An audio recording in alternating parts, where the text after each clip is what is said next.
Las sombrías aventuras de Billy y Mandy ha sido una popular serie animada de Cartoon Network, transmitida desde 2001. Por su éxito, ha continuado hasta nuestros días, sufriendo cambios de directores, como cualquier otro programa. En 2006, John Kricfalusi, creador de Ren y Stimpy, tras declararse fan del programa, mandó una carta a Maxwell Atoms, creador del show, para proponerle dirigir un episodio. Aunque Atoms le mandó una negativa, diciendo que no era él quien seleccionaba al personal, sino los ejecutivos de Cartoon Network. Sin embargo, ambos se expresaron mutuo aprecio y se prometieron colaborar más adelante en un proyecto juntos. En las vacaciones de verano de 2007, Atoms recibiría una desesperada llamada telefónica de Kricfalusi, quien le explicaba que era urgente que comenzaran a trabajar en el proyecto inmediatamente. A Atoms le pareció raro, sin embargo Kricfalusi siempre había sido un ídolo de su infancia, así que se enfrascó en una llamada de entre 3 y 4 horas de duración, en que el creador de Stimpy le propuso un detallado plan. Kricfalusi consideraba Billy y Mandy un buen programa no solo por su humor escatológico, sino por contener elementos sobrenaturales y referencias ocultistas, así como a la cultura pop. A finales de los 90 Kricfalusi, un extraño personaje que parece continuamente enojado, pero que responde a las cartas de sus fans a mano y con correos de 5 o 6 páginas, ya había colaborado con Cartoon Network, dirigiendo 4 episodios especiales de El Oso Yogi.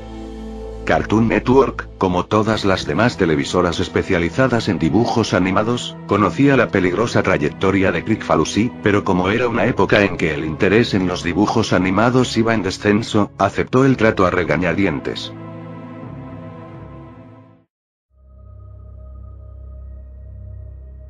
Los episodios dirigidos por Kricfalusi fueron considerados demasiado perturbadores para los niños. Estaban impregnados de un ambiente que muy difícilmente podía considerarse cómico, las acciones y personalidades de cada personaje parecían erráticas y psicópatas, y contenía temas y contenidos solo adecuados para adultos, homicidios, suicidios y temas sexuales, además de una animación pobre y con escenas grotescas parecidas a cada de una pesadilla. Cartoon Network, sin embargo, transmitió los 4 episodios una única ocasión, y con mínima publicidad, en un horario para adultos, 1 AM.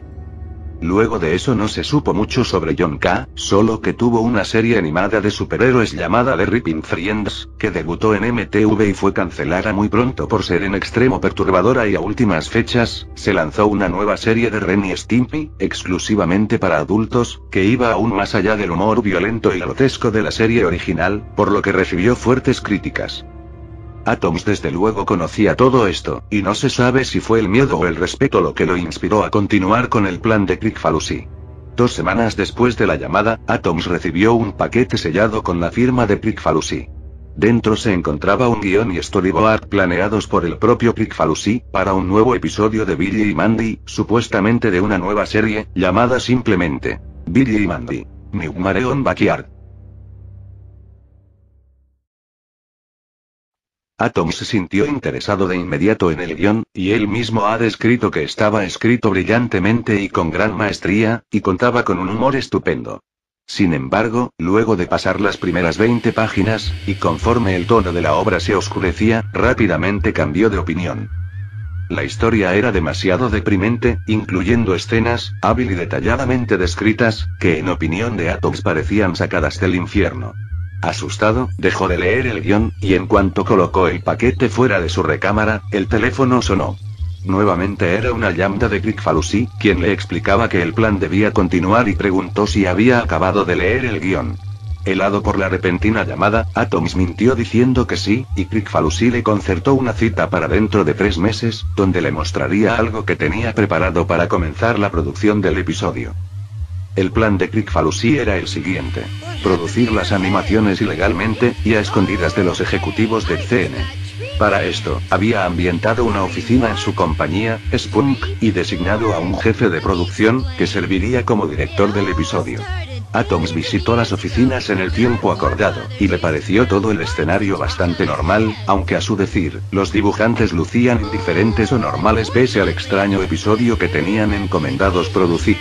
Kricfalusi, en toda ocasión, no le quitó la mano de encima a Atoms, preguntándole, de forma siniestra y seductora, si le gustaba lo que veía. Nuevamente lleno de miedo, Atoms asintió a todo, temeroso de faltarle al respeto a su colega caricaturista. Según Atoms, su supervisión del episodio duró interminables 30 minutos en que revisó uno a uno los sketches extendidos, que contenían escenas que parecían sacadas de una película smooth, escuchó con sus propios oídos el importante soundtrack que Kricfalusi mismo había preparado, y en una cabina negra revisó en las computadoras los primeros props de animación coloreada, que parecían horrorosamente vivos e insanamente macabros. El propio Atoms hasta la fecha se pregunta cómo Kricfalusi asignó un presupuesto colosal a una animación que nunca iba a salir al público. Luego de su visita a Spunk, Maxwell Atoms decidió retirarse del show, y sufrió de insomnio durante aproximadamente 3 meses luego de esta. En sus pesadillas veía repetirse las animaciones infinitamente, y había desarrollado una paranoia a recibir una nueva llamada de Kricfalusi, por lo que desconectó todos los teléfonos de su casa y pasaba al aire libre tanto tiempo como le era posible. Con la voz temblando, declaraba que no podía creer que una mente humana se hubiera esforzado tanto para producir una pieza tan satánicamente macabra como para desajustarle los tornillos a cualquiera. Actualmente evita hablar del tema, y en las convenciones a las que acude siempre que alguien comienza a hacer referencia al tema, ordena a sus guardaespaldas que echen al fan de la sala y rápidamente pasa a otra pregunta. Ha desarrollado incluso una fobia a su propio show, y clama que jamás volverá a escribir un episodio para Billy y Mandy. El programa sería cancelado ese mismo año, por motivos de fuerza mayor.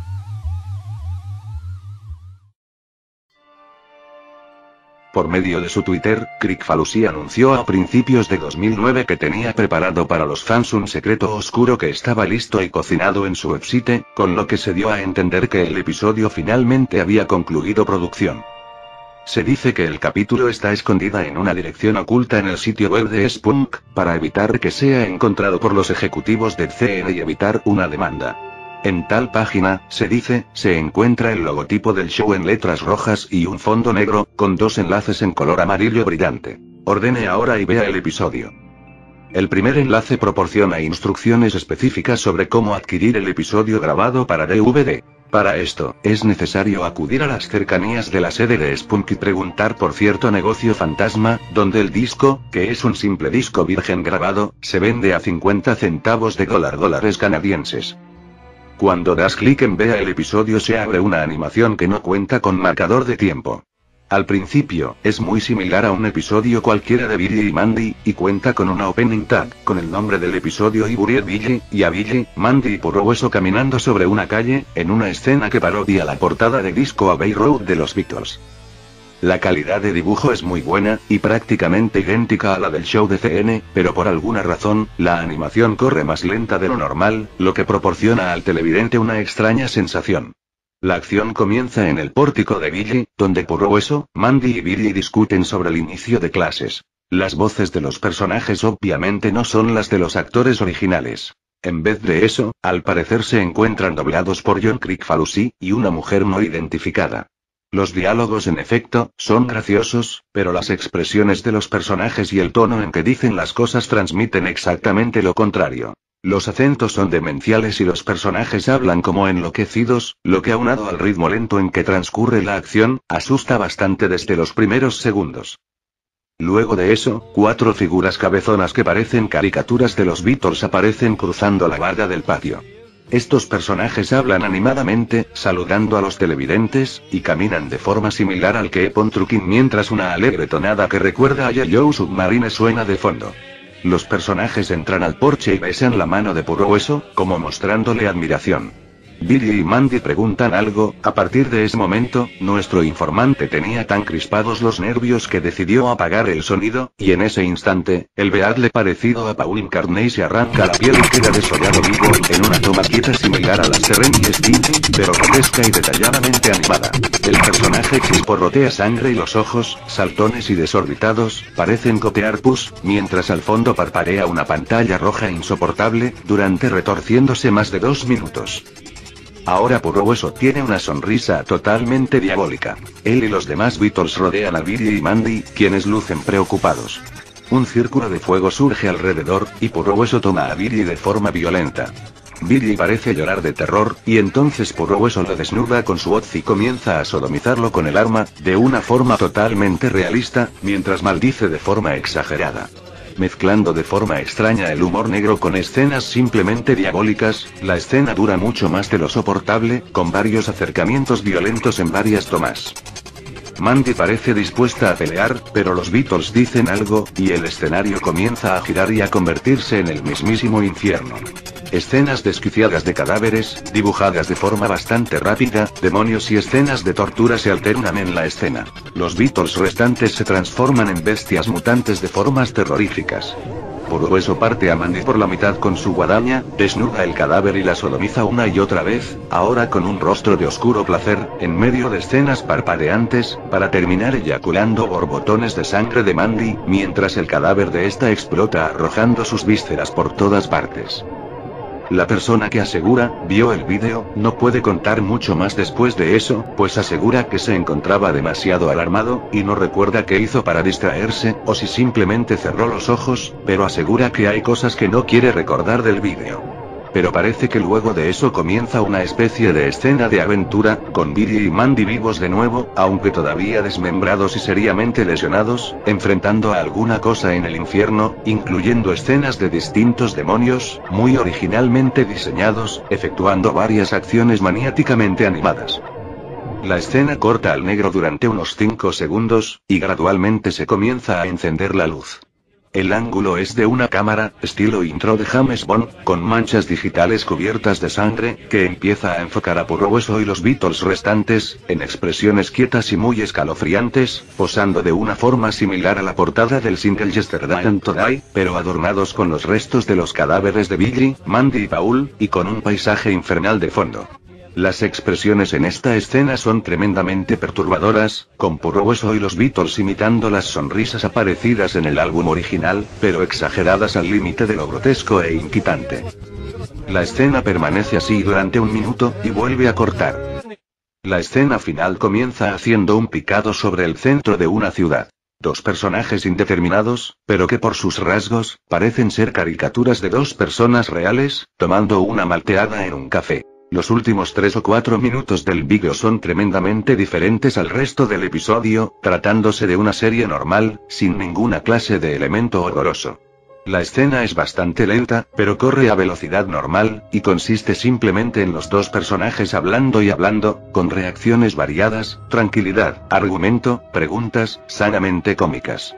El televidente volvió a subir el volumen, pero no alcanzó a escuchar gran cosa. Al parecer los personajes discuten sobre caricaturas y hablan citando varias frases de canciones de los Beatles. La frase final termina con uno de los personajes diciendo "Y when reaper come stop town".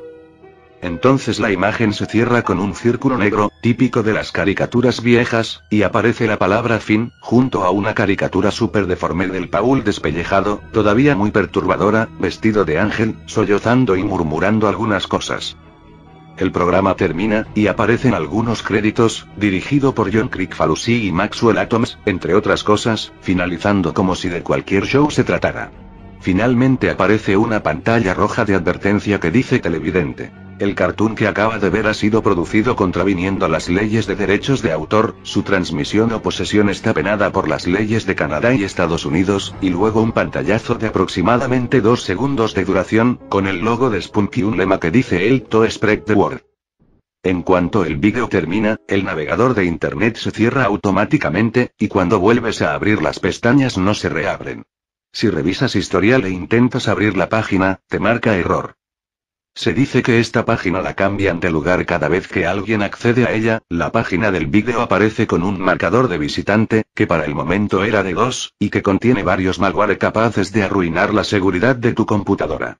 Pero también hay quien dice que puede aparecer al azar mientras revisas cualquier parte del sitio web de Spunk. Maxwell Atoms teme cualquier nueva llamada de Kricfalusi, se ha mudado de casa y cambiado de número telefónico, pues asegura que el creador de Ren y Stimpy no tenía proyectado un capítulo de Billy y Mandy. Backyards Nightmare sino 6 de ellos.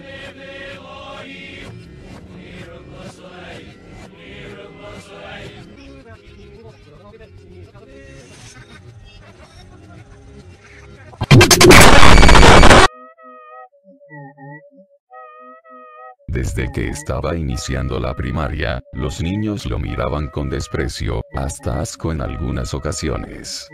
Era un niño que había nacido con un tumor benigno, el cual poco a poco iba deformando su cabeza.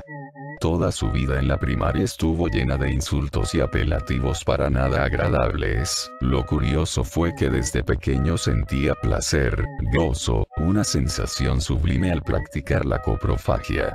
A mediados de la secundaria tuvo un accidente al trepar un árbol, se golpeó la testa y la protuberancia en el lado derecho de su cabeza se acentuó mucho más y como consecuencia, en los días posteriores, los apodos en el colegio se multiplicaron. A partir del incidente, ni sus padres ya le prestaban atención, olvidándolo casi por completo. Cuando estaba en el último año de la secundaria, viajaba con sus padres a visitar a su abuela, la cual estaba agonizando. Al regresar a su ciudad, tuvieron un accidente en el que sus padres fallecieron, quedando entonces Ramsey huérfano. Los niños en el orfanato eran excesivamente despiadados con él y sí, como ya has pensado, lo violaron en múltiples ocasiones. Todos los niños menores eran los únicos que le tenían compasión y pena.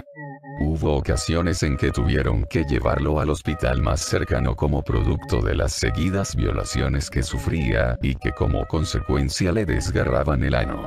Poco a poco Ramsey se daba cuenta de que hubiera sido mejor jamás haber nacido y cuando estaba a punto de ahorcarse con una toalla, realizó que él no podía suicidarse, que haber nacido con esa deformidad no era por puro gusto de la naturaleza y exactamente en el mismo instante en el que llegó a la conclusión de que él era valioso, también se percató de que odiaba a la humanidad. Al llegar el amanecer con los primeros rayos del sol, Ramsey y los demás huérfanos se vistieron e iniciaron con la rutina diaria, se prepararon para desayunar y fueron al colegio. En la clase de anatomía, el profesor sorprendió a los alumnos con una rata dopada e hizo una demostración de cómo extraer el corazón, los intestinos y el cerebro de una rata. Sin embargo, la escena que más impactó a Ramsey fue la de la extracción de los intestinos, porque vio como el excremento todavía no deyectado chorreaba cual vómito y conociendo sus manías coprófagas, se le hizo agua a la boca. Durante todo el transcurso del colegio al orfanato, esa imagen de las heces fecales recorriendo el cadáver de la rata estaba en su cabeza. Deseaba probar ese tipo de desecho que todavía no había tenido contacto con el exterior. La clase del profesor de anatomía, intacta en la memoria de Ramsey, azotaba sus pensamientos más locos, hasta que llegó la hora de dormir y todos los huérfanos, incluyendo nuestro protagonista, fueron a sus respectivas camas. En medio de la noche, Ramsey se despertó con los pasos de Paul, que tenía aproximadamente la misma edad de nuestro coprófago. Además, Paul fue el que hace 5 días había mandado a Ramsey al hospital por otro desgarro anal. Paul ya estaba en el baño más de 15 minutos, a lo que nuestro deforme amigo supuso que estaba masturbándose o defecando. Esta última palabra cayó como un rayo en la memoria de Ramsey. Sin perder tiempo fue a la cocina de puntillas, cogió el cuchillo que pensó era el más afilado y se dirigió al baño. Esperó en la puerta unos 10 minutos más hasta que Paul salga de los servicios higiénicos y cuando este lo hizo, Ramsey, amenazándolo con el cuchillo, reparó que guardara silencio e hizo una incisión con el arma en la zona izquierda del cuello de su víctima. Al poco rato Paul yacía muerto desangrado. Ramsey se dirigió al inodoro y todavía estaban las heces ahí. Puso al cadáver en posición de cuadrúpedo, extrajo el excremento del retrete e introdujo el medio kilo de deposición fecal en el ano de Paul. Todavía no se sentía a gusto y al oler sus manos colmadas de estiércol, sintió que algo se erectaba entre sus piernas. Sí, amigos míos, también era coprofílico.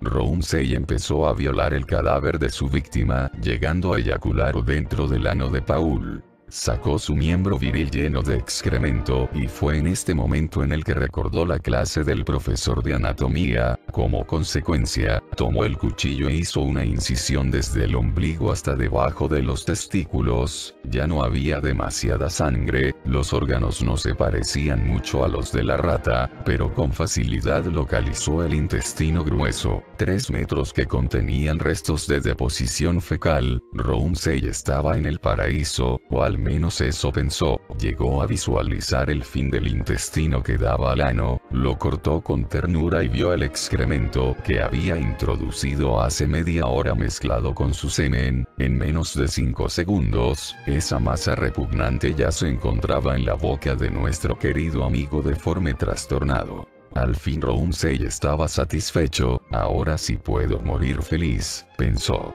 Notó que ya eran las 4:30 de la madrugada, no le importó y se quedó dormido junto al cadáver. Ramsey abrió los ojos y se vio atado a una cama. Todos los demás huérfanos tenían un cuchillo en la mano. Cuando se aseguraron de que Ramsey esté consciente, hicieron una fila. Eran 37 adoptivos. Cada uno pasaba, le hacía un corte y se iba, quién sabe a dónde.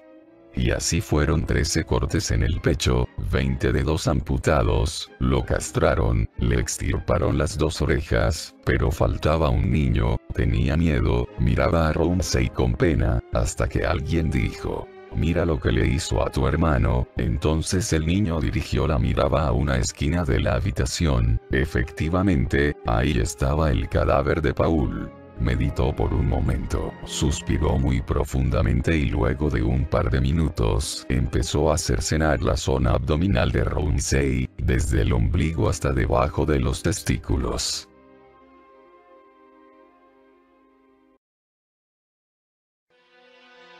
Yo soy lo que se podría llamar un coleccionista de versiones alternativas o piratas de juegos de Pokémon. Pokémon Diamond y Jade, Chaos Black, etc. Es increíble la frecuencia con la cual puedes encontrarlos en casas de empeño, mercados de pulgas, ferias, etc. Estos generalmente son divertidos.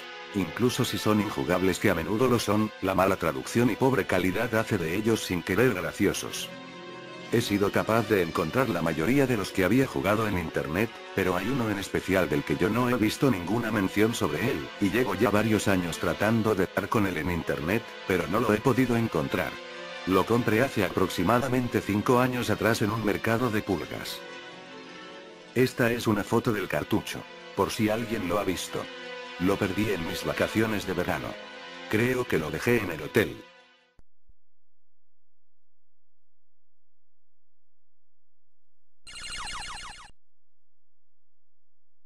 El juego comienza con el intro familiar de Nidorino y Gengar de la versión rojo y azul.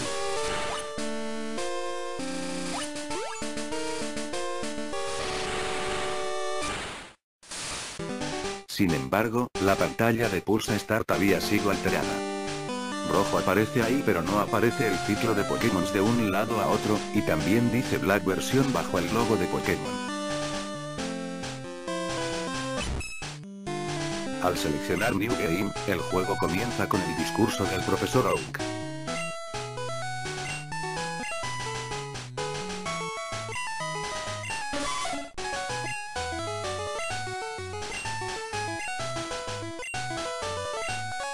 Después me preguntó que si me quería llamar Red, y esto hace evidente que el juego era Pokémon versión rojo, quizás un poco alterado. Después de ver esto se me quitaron las ganas de jugar, pero como gran fan de los juegos de Pokémon, decidí seguir jugando.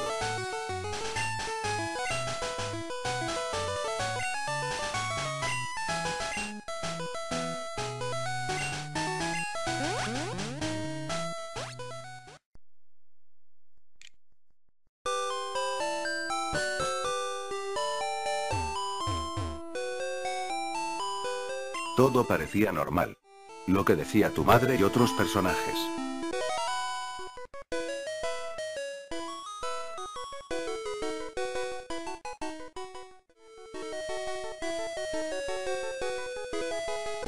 Pero al seleccionar a tu Pokémon inicial, empezarían los cambios.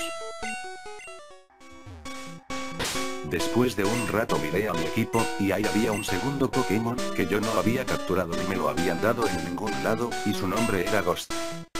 El Pokémon era nivel 1, y tenía el sprite de los fantasmas que encontramos en la torre del pueblo Lavanda antes de obtener el Silph Scope, y tenía un solo ataque.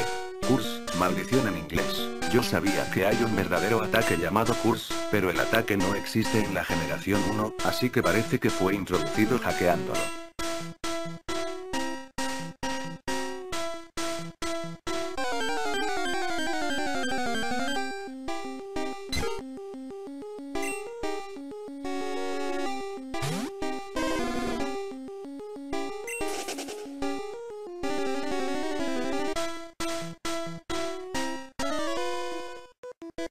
En batalla, los Pokémon al defenderse eran incapaces de atacar a Ghost. Solo decía que estaban muy asustados para moverse. Cuando el movimiento Curse era usado en batalla, la pantalla se cortaba a negro, el grito del Pokémon defendiéndose se escuchaba, pero estaba distorsionado, tocado a un tono más bajo de lo normal. La pantalla de batalla vuelve a aparecer y el Pokémon salvaje había desaparecido de la pantalla, y si lo usamos en una batalla contra un entrenador, las Pokébolas que representan sus Pokémon en la esquina, desaparecían y ellos tendrían una Pokébola menos. Esto implicaba de que el Pokémon había muerto.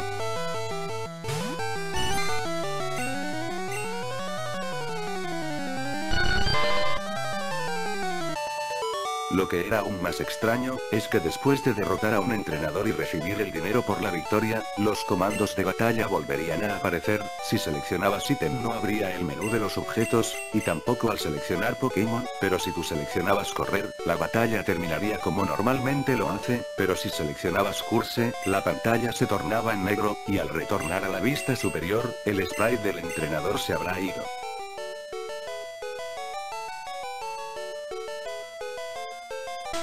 Al volver al área el muñequito que representaba al entrenador ya no estaba.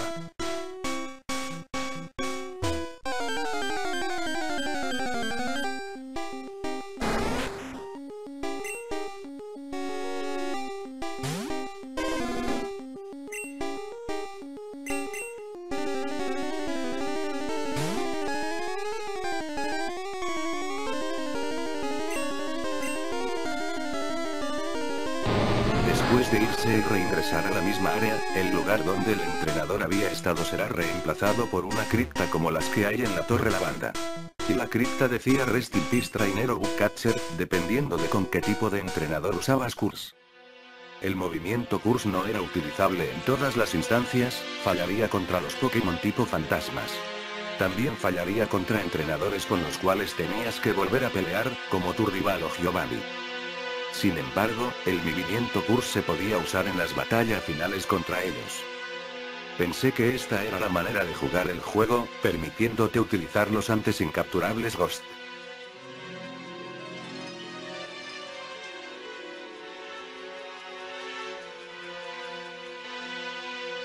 Curse hacía el juego tan fácil, así que lo utilicé a través de toda la aventura.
El juego cambió un poco después de derrotar al alto mando. Después de ver el Salón de la Fama, que consistía en Ghost y una pareja de muy bajo nivel de Pokémons. La pantalla cambió a negro, una caja de texto apareció con las palabras muchos años después. Y luego pasa a la torre del pueblo Lavanda.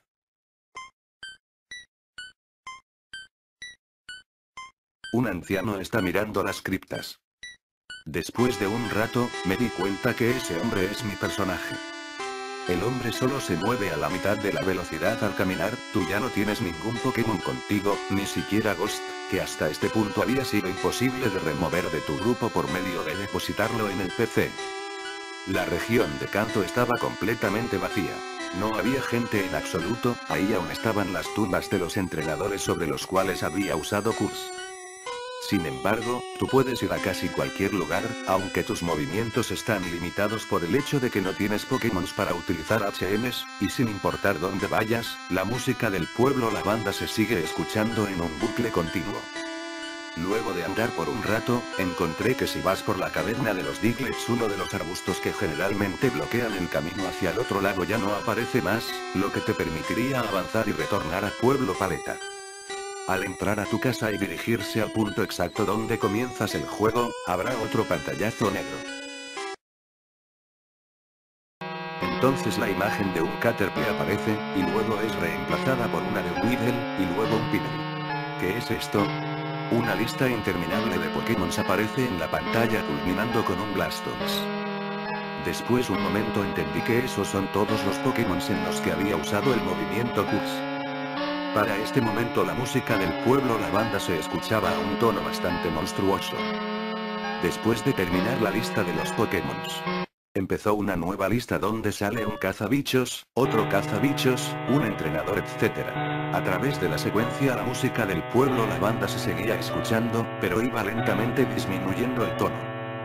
La lista de los entrenadores culminaría con el alto mando y finalmente con tu rival. Otro pantallazo negro. Unos momentos después, de pronto la pantalla de batalla aparece. El sprite de tu entrenador es ahora aquel anciano, el mismo que te enseña a capturar Pokémon en Ciudad Viridian. Ghost aparece del otro lado con las palabras Ghost desea pelear. Tú no puedes utilizar ítems, y no tienes Pokémones, y si tratas de correr no puedes escapar, la única opción es pelear. Usar pelea causa que inmediatamente utilices esfuerzo, que no afecta de Ghost pero te quita un poco de tus propios HP, cuando es el turno de atacar de Ghost, la caja de diálogo solo muestra 3 puntos suspensivos.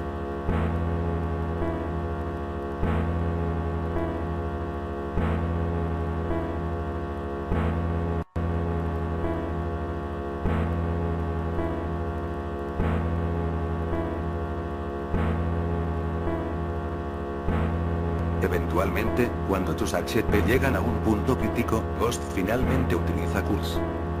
La pantalla se va a negro por última vez. Sin importar los botones que presiones, tú quedas permanentemente atrapado en esta pantalla negra. En este punto la única cosa que puedes hacer es apagar el Game Boy. Cuando vuelves a jugar nuevamente New Game es la única opción. El juego ha eliminado el archivo. Jugué a través de este juego muchas veces, y cada vez el juego terminaba con la misma secuencia. Había ocasiones en las que no utilicé a Ghost para nada, y al derrotar al alto mando, y ver el Salón de la Fama, no mostraba ninguna lista de Pokémon ni de entrenadores, pero aún así terminaba siempre con el combate contra Ghost. Y después del combate de Ghost, la pantalla se quedaba trabada en negro como siempre.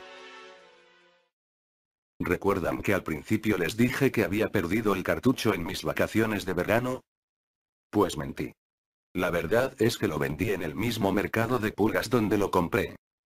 Incluso lo quería regalar a la primera persona que se lo quisiera llevar. Se lo vendí a un muchacho cualquiera que iba pasando por ahí, él me ofreció $5. Pobre, él creía que se había ido con una ganga.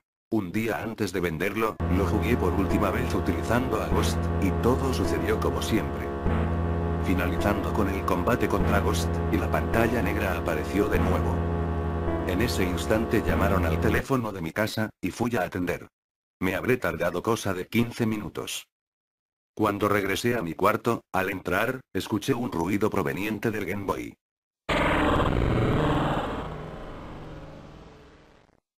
Un par de luces rojas estaban en el centro de la pantalla, y un cuadro de texto apareció con 4 palabras. Ghost usó maldición red.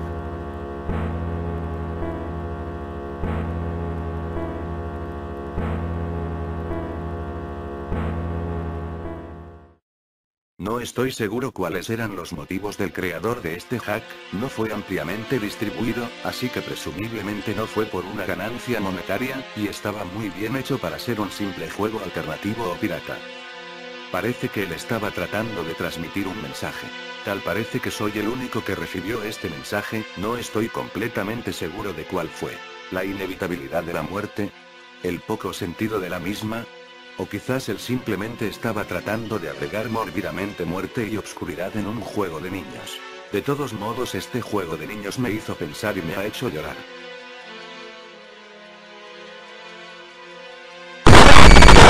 Mordegard Glesgolf.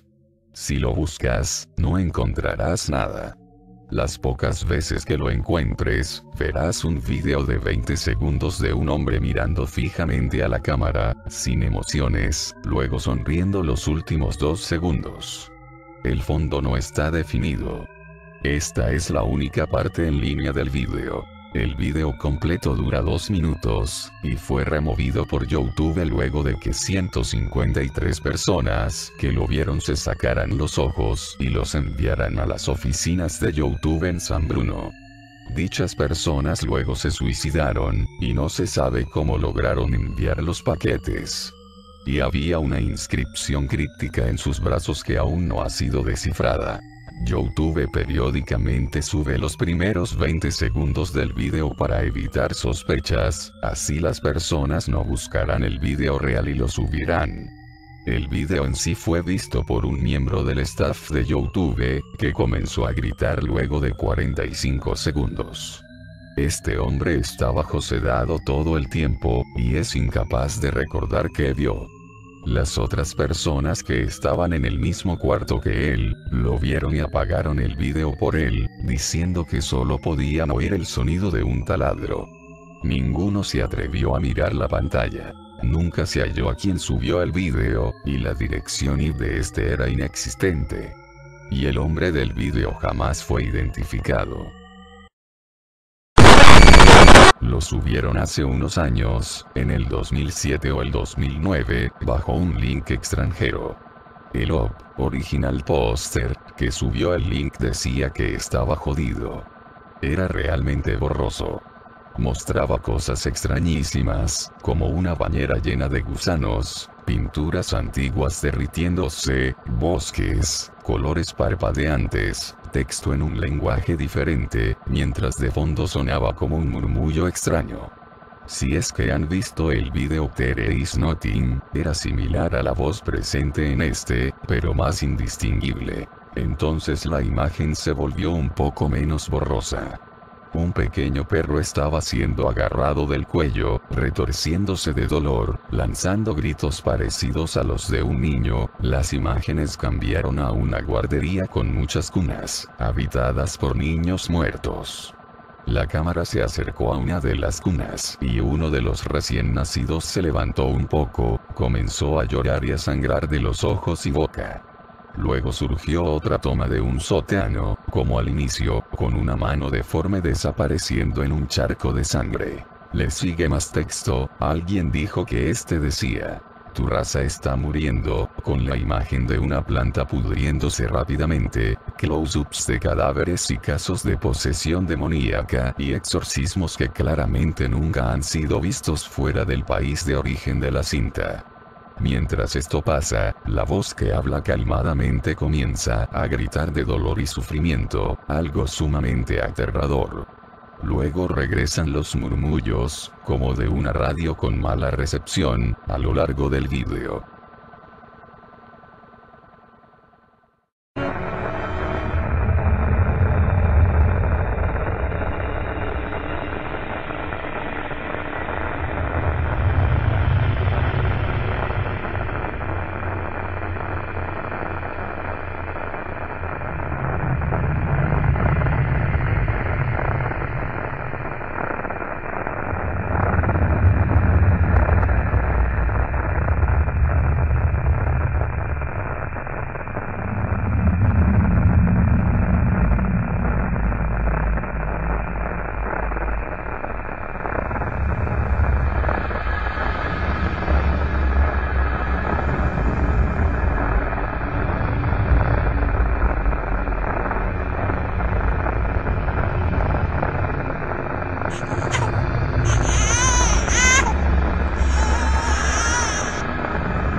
Dale una mirada a la imagen de arriba. Recientemente descubrí esta imagen y su historia en una publicación coreana. La historia es esta. En Japón, poco antes de que un adolescente cometiera suicidio, dibujó esta imagen, la escaneó y la publicó en línea. En Corea esta historia se desató y se esparció como un incendio. Hay muchos mensajes recorriendo bajo la autoría de un defined en foros coreanos que dicen que el espectador se ve inmerso en los ojos azules de la chica. Dicen que se puede detectar una pista de odio y tristeza dentro de sus ojos. Tal vez la chica murió con mucha tristeza y enojo, que su espíritu embrujó la imagen, o tal vez la imagen provoca tristeza, similar a la canción Gloomy Sunday, canción escrita por el pianista y compositor autodidacta húngaro Recebes en 1933, que según la leyenda urbana provocó un gran número de suicidios. El elemento raro es este. Dicen que es difícil para una persona mantener fija la mirada en los ojos de la chica por más de 5 minutos. Hay reportes que algunas personas han tomado sus propias vidas después de hacer esto. La gente dice que la pintura cambia, conforme la ves parece como que una sonrisa burlona aparece en los labios de la chica o que un anillo oscuro crece alrededor de la chica o de sus ojos. Algo es seguro, la imagen ha despertado una curiosidad en mí que debo de saber. Siento una presencia cuando miro la imagen, si es malvada o no, no puedo juzgarlo. Me gustaría saber qué es lo que la comunidad global en línea siente, y tal vez incluso algunos expertos en arte pudiesen responder por qué los ojos de esta imagen pueden atraer al espectador tan profundamente. Papi, tuve una pesadilla. Te tallas los ojos, y los abres lentamente. Tu reloj brilla con letras rojas. Son las 3:58. ¿Quieres subirte a la cama y contarme tu sueño, pequeña? No, papi. Lo extraño de la situación te despierta más. Te despierta completamente. Apenas puedes distinguir la forma pálida de tu hija en la oscuridad de tu cuarto. ¿Por qué no, cariño? Porque en mi sueño, cuando te platicaba sobre mi sueño, la cosa que estaba vistiendo la piel de mami, se sentó. Por un momento, te sientes paralizado. No puedes quitar la vista de los ojos de tu hija. De repente, las cobijas detrás de ti, comienzan a moverse.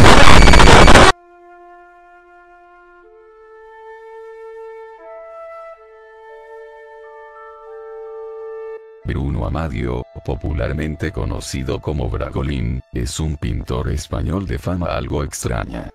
Nacido en Sevilla, es el supuesto creador de una serie de dibujos conocidos como Los Niños Llorones. Según la leyenda, este pintor, frustrado por su nula fama como artista, habría hecho un pacto con el diablo para que sus pinturas fueran bien recibidas por la sociedad. Después de eso, realizó una serie de trabajos en los que destacaba la presencia de niños llorando. Uno de esos cuadros fue realizado a un niño que vivía en un orfanato.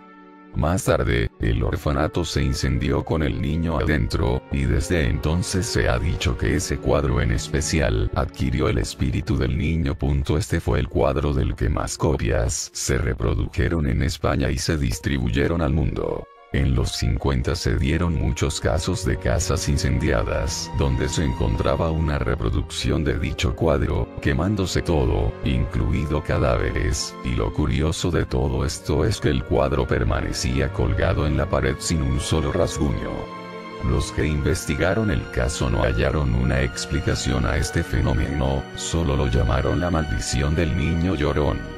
Según como se observe el cuadro, se puede ver el rostro de un demonio en él. Para ello hay que darle la vuelta 90 en sentido de las agujas del reloj. Se dice que al ver el cuadro, uno siente como el niño de ojos llorosos y mirada tierna te sigue con la mirada, se siente un ambiente que te pone los pelos de punta.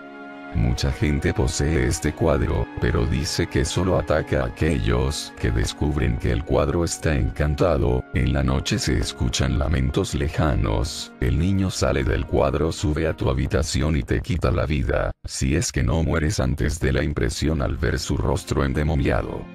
Luego incendia la casa con todos adentro y borra así la evidencia de su crimen. Esto es justo lo que nunca debes hacer. A ponerte frente al espejo y repetir 9 veces seguidas el nombre de Verónica. No serías el primero que se ríe al conocer esta historia, que lleva circulando por el mundo desde hace varias décadas. Muchos antes que tú han pensado que se trataba de un cuento chino y se han burlado, pero otras personas aseguran que quienes no han hecho caso de la advertencia y han aceptado el desafío, han cargado con una maldición terrible. ¿Quién es Verónica? O mejor dicho, ¿quién era? Se trataba de una chica de 14 años que, estando en el pueblo con sus amigos, hizo espiritismo en una casa abandonada. Cuidado.